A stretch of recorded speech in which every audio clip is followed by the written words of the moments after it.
Okay, सो कल हम लोगों ने इलेक्ट्रिकल पोर्शन को कंप्लीट किया था। आज हम चलते हैं एचवीएसी मैकेनिकल।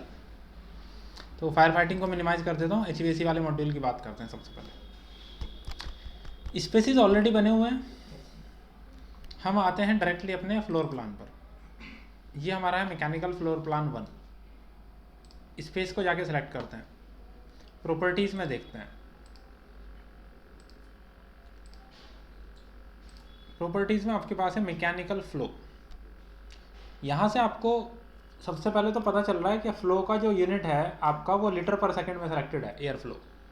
आपको चाहिए CFM, क्यूबिक फीट पर मिनट। तो सबसे पहले आपको क्या करना होगा, यूनिट को चेंज करना होगा। यूनिट को चेंज करने के लिए UN प्रेस करेंगे, अपने डिसिप्लिन को स्विच करिए HVAC पर। एयर फ्लो लीटर पर सेकंड में दिखा रहा है, हमें इसको स्विच करना है क्यूबिक फीट पर मिनट पर, तो आपने इसे CFM में चेंज कर दिया। ओके किया, ओके किया, वापस से आओ, स्पेस को सेलेक्ट करो, अपनी प्रॉपर्टीज़ में चेक करो, अब CFM आने लगा। अब हमारे पास सबसे पहले बात करें सप्लाई एयर फ्लो की। एक ऑप्शन है स्पेसिफाइड सप्लाई एयर फ्लो, एक है कैलकुलेटेड सप्लाई एयर फ्लो, एक है एक्चुअल सप्लाई एयर फ्लो। अब देखिए होता क्या है प्रैक्टिकली, इंडस्ट्री के अंदर जो एयर फ्लो होता है वो ये ज़रूरी नहीं है कि रेविट पर कैलकुलेट किया जाए, अदर सॉफ्टवेयर्स पे किया जाता है। जैसे E20 शीट होती है, एक्सेल पर किया जाता है, या हैप सॉफ्टवेयर होता है, आवरली एनालिसिस प्रोग्राम, या अदर सॉफ्टवेयर्स हो सकते हैं, कंपनी ने अपने अकॉर्डिंग कस्टमाइज़ कराया हो। अगर किसी एक्सटर्नल सॉफ्टवेयर को यूज़ करके आपने हीट लोड कैलकुलेट किया है और आपको वहाँ से मिलता है सप्लाई एयर फ्लो, तो आप वो वैल्यू यहाँ डालेंगे।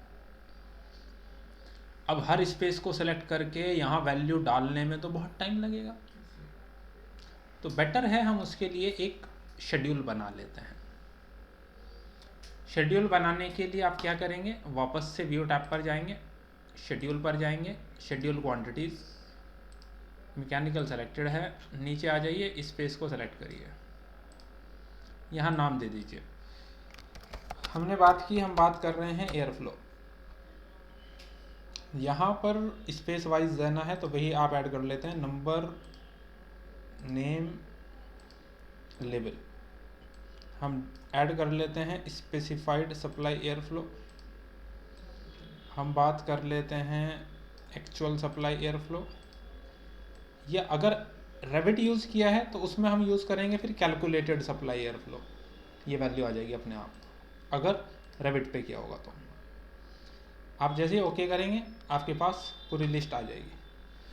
अब आपने जो भी एक्सटर्नल सॉफ्टवेयर पे किया है आप यहाँ वो वैल्यूज़ डालते चले जाइए, तो एक ही जगह मिल जाएगा आपको, आप वैल्यूज़ को यहाँ इनपुट कर सकते हो। यह है अगर थर्ड पार्टी को यूज़ कर रहे हो, उस केस में कैलकुलेटेड की फिर ज़रूरत ही नहीं है। बट हमारे केस में क्या है, हम क्योंकि हमें तो केवल रेविट MEP को बात कर रहे हैं, हम लोगों ने कोई हैप की या E20 शीट की कैलकुलेशन, वो पार्ट आता है बेसिकली HVAC डिज़ाइन के अंदर। हम बात कर रहे हैं HVAC मॉडलिंग का। अब हम एग्जाम्पल के लिए, क्योंकि कुछ तो डाटा चाहिए ना काम करने के लिए, हम एक काम करेंगे, हम रेविट पर हीट लोड कैलकुलेशन करेंगे, उससे वैल्यूज़ हमारी कैलकुलेटेड सप्लाई के अंदर ऐड हो जाएंगी। तो जो वैल्यूज़ हमारी कैलकुलेटेड सप्लाई के अंदर आ जाएंगी उसके हिसाब से हम लोग मॉडलिंग करेंगे। तो फिलहाल मैं यहाँ से कैलकुलेटेड सप्लाई एयर फ्लो में वैल्यू लाने के लिए मुझे यहाँ पर हीट लोड कैलकुलेशन करना होगा। तो सबसे पहला मॉड्यूल यही आएगा कि हम हीट लोड कैलकुलेशन रेविट पे अगर यूज़ करेंगे तो कैसे करेंगे। हालांकि वो एक्चुअल डाटा नहीं होता, क्योंकि रेविट में उतना एक्चुअली डाटा कैलकुलेट नहीं होता, इसीलिए एक्सटर्नल सॉफ्टवेयर्स को यूज़ किया जाता है यहाँ पर।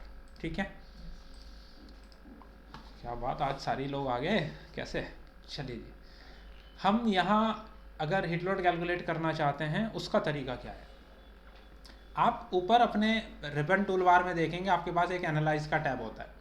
एनालाइज टैब पर जब आप आएंगे, एनालाइज टैब पर आने के बाद यहाँ एक ऑप्शन होता है रिपोर्ट्स एंड शेड्यूल। इसमें सबसे पहला ऑप्शन आपको दिखाई दे रहा है हीटिंग एंड कूलिंग लोड्स।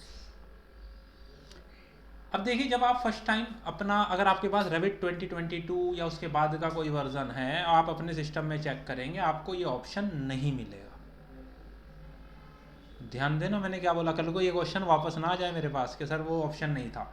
ये ऑप्शन अगर आपके पास रेविट 2022 या उसके बाद का कोई वर्जन है तो ये ऑप्शन आपको अपने रेविट में नहीं मिलेगा।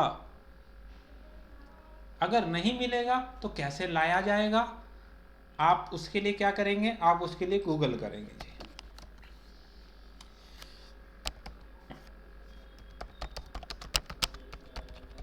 Heating and cooling load options in Revit.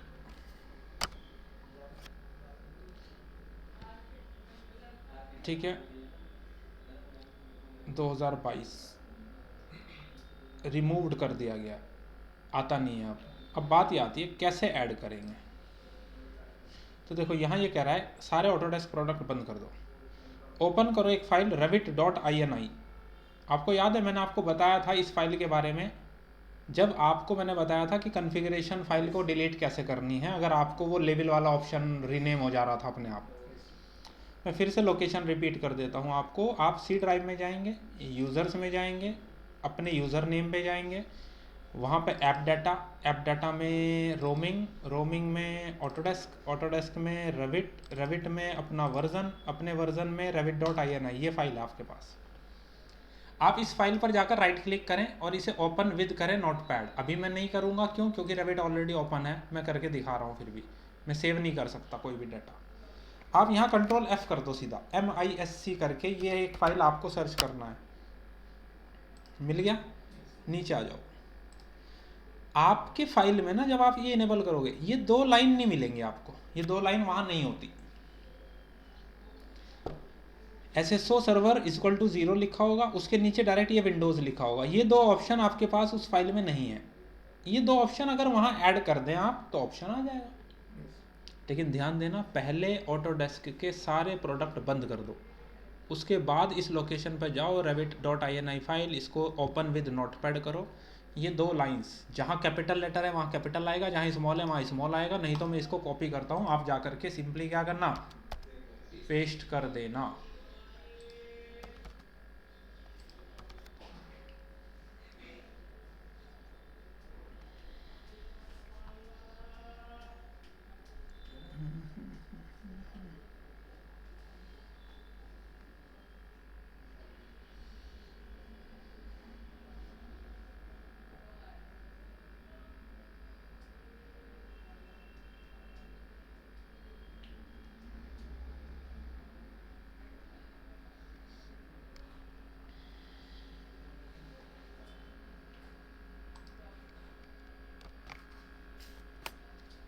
Reference के लिए मैं इसका एक स्क्रीनशॉट ऐड कर दूँ, आपको पता लग जाएगा कहाँ ये ऐड करनी है।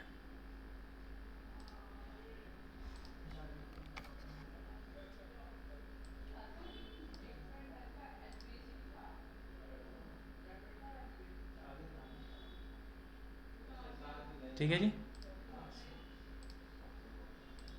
ये ऑप्शन मैंने आपको दिखा दिए हैं कैसे कैसे करना है, अब आप कर लेना। फिर उसके बाद आपको ये ऑप्शन मिल जाएगा वो प्रोसेस करने के बाद। लेकिन वो प्रोसेस करके जब आप नोटपैड की फाइल को सेव करोगे ना, वापस से अपना कंप्यूटर एक बार रीस्टार्ट कर लेना, उसके बाद रेविट ओपन करना, ये ऑप्शन आपके पास आ जाएगा। जब ये ऑप्शन आ जाएगा आप वापस जाएंगे, हीटिंग एंड कूलिंग लोड्स पर क्लिक करेंगे तो ये एक विंडो ओपन हो जाएगा, हीटिंग एंड कूलिंग लोड्स। जो स्पेसिस आपने डिफाइन कर रखे हैं वो स्पेसिस आपके हाईलाइट हो रहे हैं।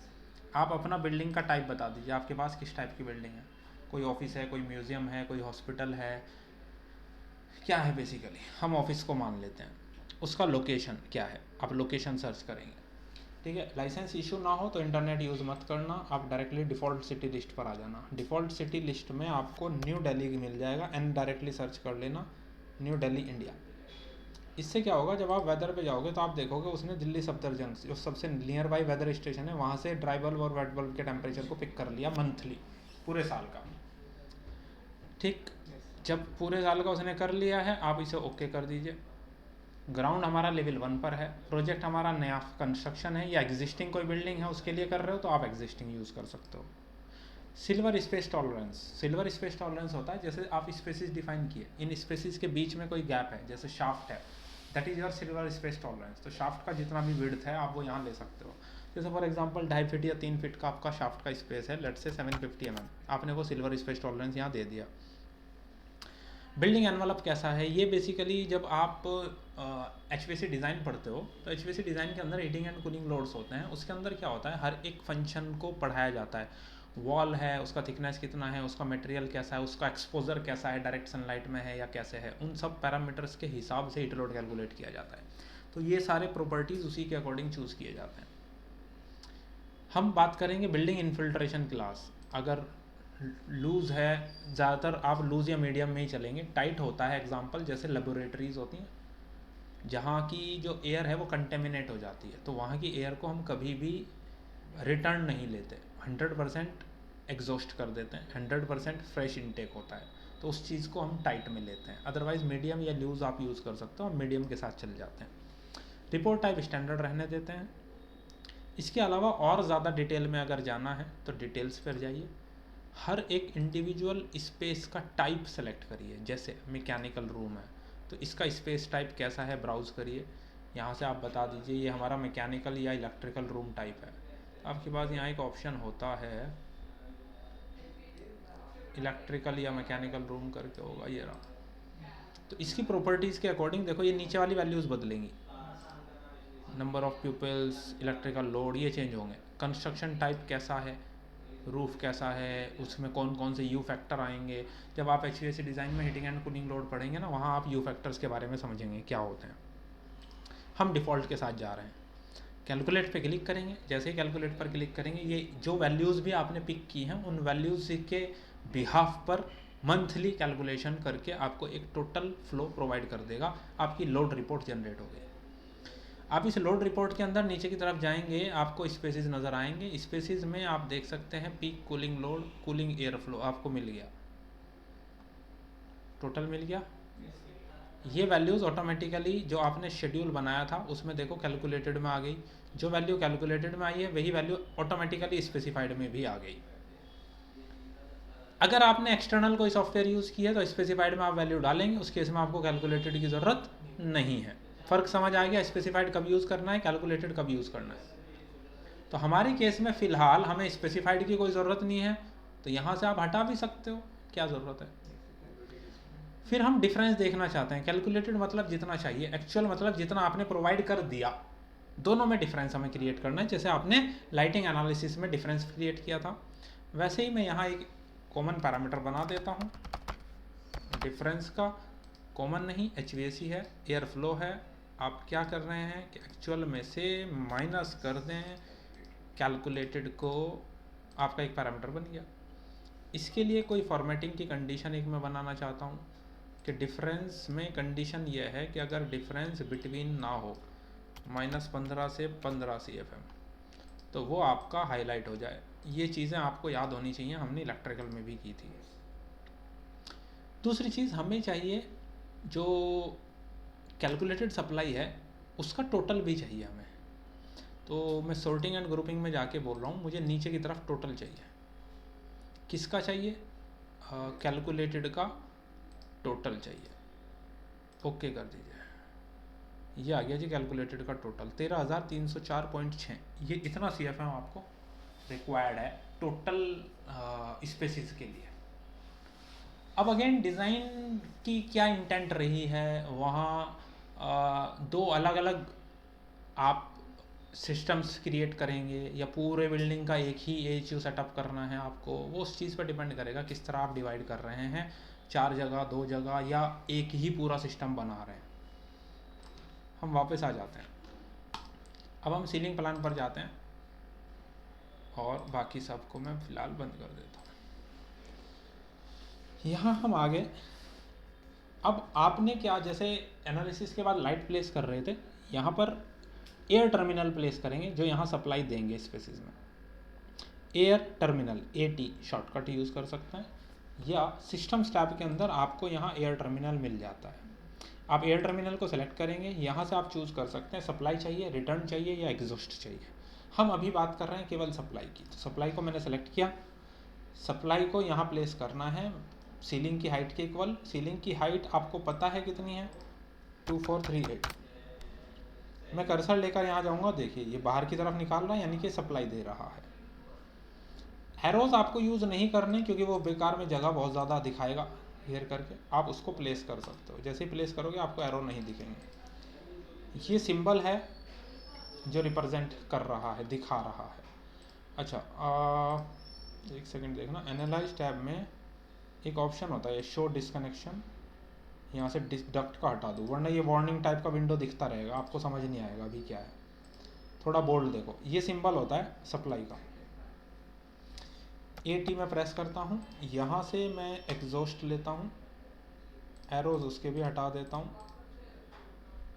अगेन 2438 मैं आपको दिखाता हूँ एग्जॉस्ट। अगेन मैं यहाँ से सेलेक्ट करता हूँ रिटर्न, और मैं यहाँ आता हूँ प्लेस करता हूँ, इसको सेलेक्ट करता हूँ, इसके भी एरोस यहाँ से मैं हटा देता हूँ। ये रिटर्न है, ये सप्लाई है, ये एग्जॉस्ट है।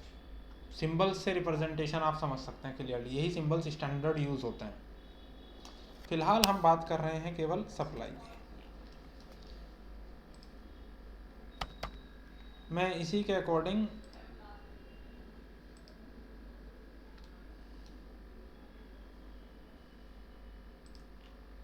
ये थोड़ा रेक्टेंगुलर शेप है, एक से बेटर है कि यहाँ पर 2 प्लेसिंग कर दो आप, ठीक है। एयर तो यहाँ भी देनी होगी आपको वॉशरूम एरिया में। आपने सप्लाई एयर टर्मिनल्स प्लेस्ड कर दिए। अब बात ये आती है किस स्पेस में कितना रिक्वायरमेंट है, आपको ये भी तो बताना है। तो मैं एयर फ्लो खुला हुआ है, व्यू में जाता हूँ, इसे टाइल व्यूज़ में चेंज कर लेता हूँ, इसको थोड़ा मिनिमाइज कर लेते हैं। अभी हम बात कर रहे हैं इस स्पेस की। ये स्पेस मेरा है 101 ऑफिस, सबसे पहले वाला। यहाँ रिक्वायरमेंट कितनी है जी? 204 की। तो इसकी रिक्वायरमेंट आपकी यहाँ बता दो, 210 CFM मोर देन इनफ है हमारे। आप वैल्यूज़ बता दो। ये स्पेस कौन सा है? 102 रिसेप्शन 120 CFM आपको चाहिए। सेलेक्ट करिए, 120 कर दीजिए। नाउ इसको सेलेक्ट करते हैं, दिस इज 1003 एग्ज़ाम रूम 270 मान लेते हैं। 270 मतलब 135 दोनों देंगे तो मेरा 270 हो जाएगा। 135 ये मेरा स्टोरेज एरिया है शायद, हाँ 103A स्टोरेज। यहाँ केवल 35 CFM चाहिए, मान लो हम 40 CFM दे देते हैं। यहाँ इस स्पेस में कितना चाहिए जी? 103 ऑफिस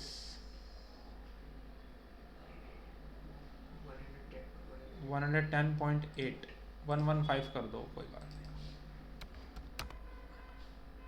ये आपका वॉशरूम रेस्टरूम एरिया है। 104 मेंस वाले में है 125.7 130 CFM आपने यहाँ दे दी। थोड़ा अपर हैंड लेकर चलो, कोई दिक्कत नहीं है। ये आपने मैनेज कर दिए सारे स्पेसिस, और सब में रेड की जगह अब क्या हो गया? वाइट हो गया है। 6 स्पेसिस आपने प्लेस किए हैं। अब हम ये चाहते हैं, सर देखो हमारा रिक्वायरमेंट तो कंप्लीट हो गया, बाकी का भी आप ऐसे ही कर सकते हो। अब हम चाहते हैं इन सब को एक सिस्टम बनाना।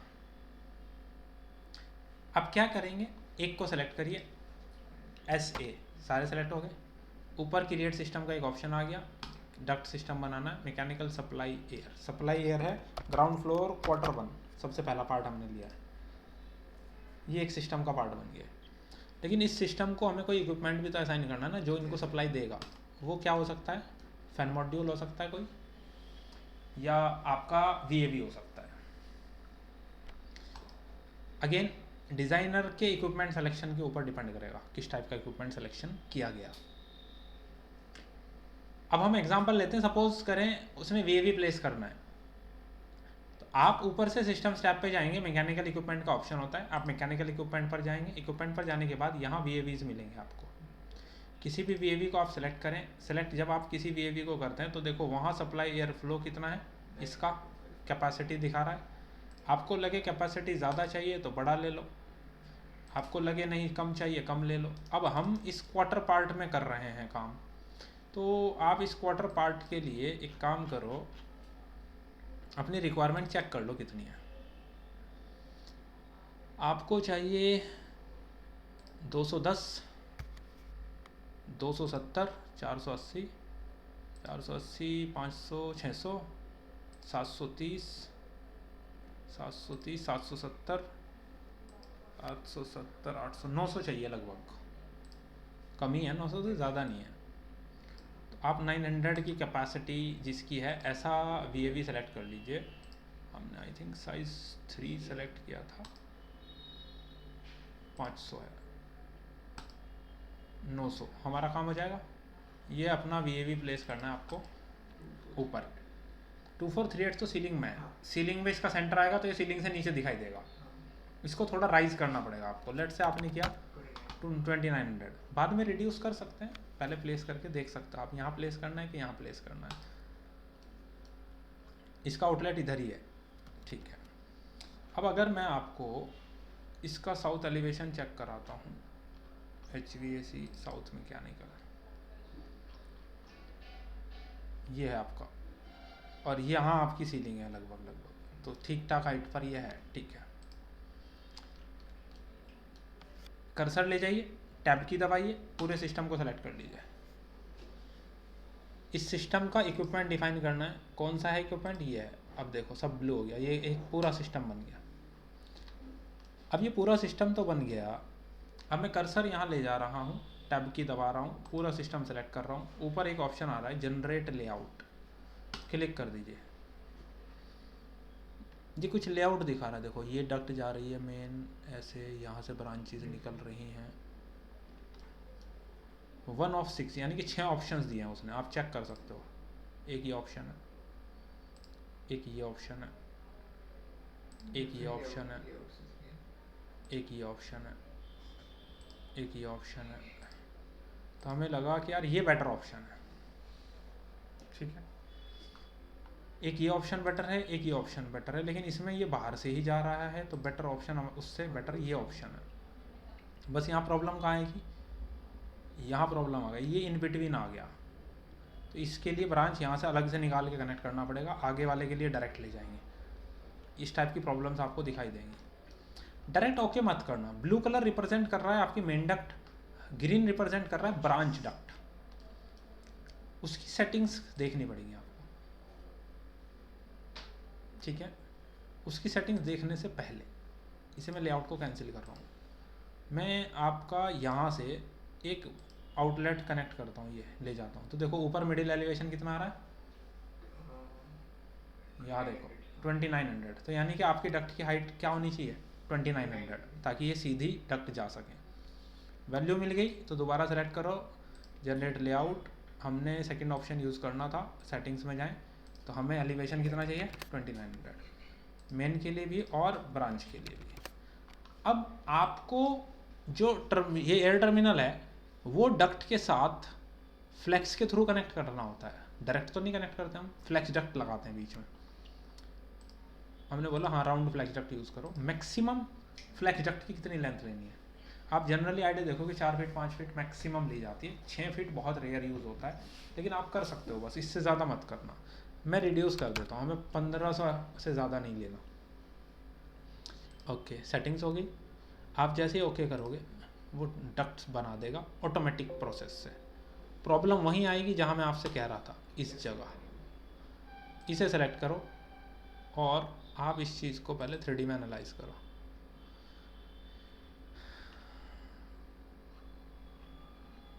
देखो किस तरीके का सिस्टम दिख रहा है यहाँ, थोड़ा अजीब सा नज़र आ रहा है। हमने बोला यहाँ से सीधा ले जाएंगे, उसको ब्रांच से साइड से निकाल के कनेक्ट करेंगे। इसका मतलब यह है, मैं यहाँ पर कर्सर लेकर जाता हूँ और ऐसे आता हूँ, इसे डिलीट कर देता हूँ, वापस जाता हूँ, इस डक्ट को पहले थोड़ा सा ज़रा बाहर निकाल दूँ। इसका साइज़ क्या, 300 बाई 300, 350 बाई 280, यानी कि घट रहा है आगे जाके। फ़िलहाल मैं इसको यहाँ ले जा कर के कनेक्ट कर दे रहा हूँ, ठीक है। अब मेरे पास यहाँ है, इसके लिए 2 रास्ते आपके पास हैं। पहला रास्ता ये सर, ये आगे जाके रिड्यूस हुआ है तो इसको यहाँ से दे दो ब्रांच, या इसको यहाँ से दे दो कनेक्शंस। फ्लेक्सिबिलिटी के अकॉर्डिंग आप देख सकते हो बेटर क्या है। हमने बोला सर एक काम करते हैं, अंदर ही है इन हाउस तो क्रिएट सिमिलर करते हैं और यहीं से कनेक्शन कर देंगे। ये एक सिस्टम बनाया और मैंने कुछ देर के लिए इसको सेलेक्ट करके हाइड कर दिया, डबल एच। अब मैंने लिया फ्लैक्स डक्ट, सप्लाई एयर का सिस्टम सेलेक्टेड है, यहाँ से यहाँ इसको कनेक्ट कर दिया, फिर किया HR, वापस अनहाइड कर दिया। अब मैं आपको 3D में ले जाकर दिखाता हूँ। देखो आपने इसको फ्लैक्स डक्ट से कनेक्ट किया, लेकिन प्रॉब्लम्स हैं, उस हिसाब से इसकी डिस्टेंस थोड़ा सा उधर करो या इसकी लोकेशन में थोड़ा सा वेरिएशन कर दो। पॉसिबिलिटी चेक करो डिज़ाइन की क्या पॉसिबिलिटीज़ है कि इसको मैं थोड़ा बहुत इधर उधर करूँगा अगर तो मेरे लिए सेट हो जाएगा। ये अप्रॉक्स सेंटर ही है स्मूथनेस। अब आपकी कोई कॉलिजन भी नहीं है, कोई प्रॉब्लम भी नहीं है, मेंटेन हो गया। आपने ये सिस्टम बना लिया जो कि ऑटोमेटिकली बना। कुछ कस्टमाइजेशंस हैं, यहाँ कनेक्ट नहीं हो पा रहे हैं, माइट भी डिस्टेंस कम है, आप थोड़ा सा डिस्टेंस में वेरिएशन डाल दो। फ्लैक्स डक्ट की वजह से दिखाई नहीं दे रही है आपको। आप 3D में जा कर के देखोगे वो तो मेंटेन हो गई, ये मेंटेन अभी भी नहीं हो पा रहा है। तो इस डिस्टेंस को देखो, मेंटेन हो गया। अब आप कनेक्ट कर सकते हो, पूरा सिस्टम आपका ये रेडी हो गया, सप्लाई सिस्टम बन गया आपको पूरा डक्ट का। लेकिन एक तो ये क्लैश हो रहा है, अभी तो हमने रैंडमली बनाया था भाई इसको। फिलहाल मैं इसको हटा देता हूँ।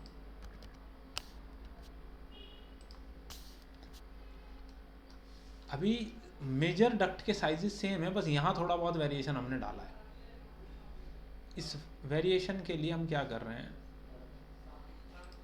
मैंने बोला ये वेरिएशन एज इट इज़ रहने दो, कर्सर लेकर यहाँ जाओ, टैब की दबाओ, 1 2 3, पूरा सिस्टम सेलेक्ट हो गया। कैपेसिटी तो आपने डिफाइन कर रही है ना, कहाँ कहाँ कितना फ्लो चाहिए। ऊपर एक ऑप्शन आएगा डक्ट और पाइप साइजिंग, सेलेक्ट कर दो। Again designer pipe size duct sizing करते हैं, किस मेथड को वो यूज़ करते हैं। वेलोसिटी मेथड यूज़ करना है, फ्रिक्शन मेथड यूज़ करना है, जिस मेथड के थ्रू भी वो कर रहे हैं। वेलोसिटी के अकॉर्डिंग कर रहे हैं तो कितनी वेलोसिटी के अकॉर्डिंग कर रहे हैं, वो वैल्यू डालो, ओके कर दो। वो सारी डक्ट्स को उनकी रिक्वायरमेंट एयर फ्लो के अकॉर्डिंग, जितने डक्ट में उतना एयर फ्लो ट्रैवल कर सकता है, वो उसी के अकॉर्डिंग सबको रिसाइज कर देगा। अब आप देखो यहाँ मैक्सिमम साइज़ आया, इसके बाद डिवाइड हुआ तो छोटे डक्ट में, उसके बाद यहाँ इतने डक्ट में काम चल जाएगा। उसने डक्ट साइज़ को रिड्यूस कर दिया उनकी कैपेसिटी के अकॉर्डिंग, क्योंकि ज़रूरत ही नहीं ना उससे बड़ी, तो वहाँ क्यों लगाना एक्स्ट्रा मटेरियल। इस तरीके से आप सेटअप रेडी कर सकते हो रिसाइजिंग के साथ। हमने एक सप्लाई सिस्टम क्रिएट किया है, आपको ये सप्लाई सिस्टम केवल क्रिएट करना है, nothing else. HVAC supply system, कल देखेंगे रिटर्न सिस्टम और एग्जॉस्ट सिस्टम कैसे बनता है, AHU सेटअप कैसे करते हैं, क्योंकि जो VAV को सप्लाई भी तो आएगी ना एज ए इनलेट, वो आएगी AHU से। तो air handling units AHU rooms में हम कैसे सेटअप करते हैं, फिर AHUs को हम कूलिंग टावर से या चिलर से कैसे कनेक्ट करते हैं, वो हमें पढ़ना है। तो मतलब इस वीक में आराम से HVAC कंप्लीट हो जाएगा, लेकिन फ़िलहाल आप इस चीज़ को इतना करिएगा आज के लिए।